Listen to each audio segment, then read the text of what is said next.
যখন কেউ মারা যায় আত্মীয় স্বজন সহ প্রতিবেশী দূরের কাছের সবাই খবর পেয়েই না আফসোস এবং কি তার স্মৃতিচারণ করি। যখন মারা যাওয়ার পর একদিন 2 দিন 3 দিন তার কবরস্থানে সবচেয়ে কাছের মানুষগুলি ফজরের পর নামাজ পড়ে, তারপর গিয়ে তাকে দেখে আসে। তারপর না 4 দিনের পালা, 4 দিন পরে না তার খাবার নিয়ে আলোচনা শুরু হয়ে যায়। খিচুড়ি খাবো নাকি বিরিয়ানি খাবো। তো খাওয়ার শেষ পর্যায়ে না 4 দিন পরে সবচেয়ে কাছের মানুষগুলি আস্তে আস্তে তাকে ভুলে যায়। তারপর থেকে আরও কাছের যারা আছে কিছুদিন পরে আরও বেশি ভুলে যায়। তো ভুলতে ভুলতে না এই যে এরকমভাবে যখন লাশ হয়ে যায়, লাশ হওয়ার পরে পচনশীল অবস্থান থাকি, ঠিক তেমন করে আমার স্মৃতিগুলো না পচে যায়।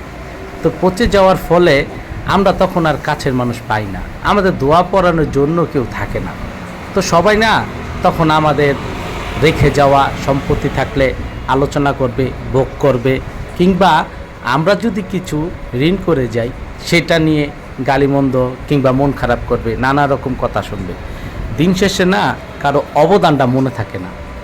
এই মারা যাওয়ার পরেই সবচেয়ে বেশি বোঝা যায়, সবচেয়ে কাছের মানুষ মরার পরে আরও বেশি বোঝা যায় যে তার কি অবদান ছিল। সে অবদানের কথা বলি না, বলি কি সে এটা করছে, সে ওইটা করছে, সে থাকলে এইটইব ওইটইব।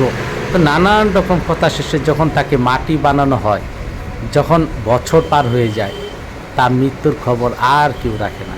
তখন না সবচেয়ে কাছের মানুষ তার মৃত্যুর তারিখটাও ভুলে যায়, কারণ সে বেঁচে থাকলে কিন্তু অনেকের অনেক তারিখের কাজে লাগতো।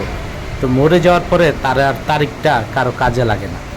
তো পরিশেষে একটাই কথা, এই যে এত অহংকার, এই যে এত মারামারি হানাহানি, মানুষকে ঠকানো কেন ভাই?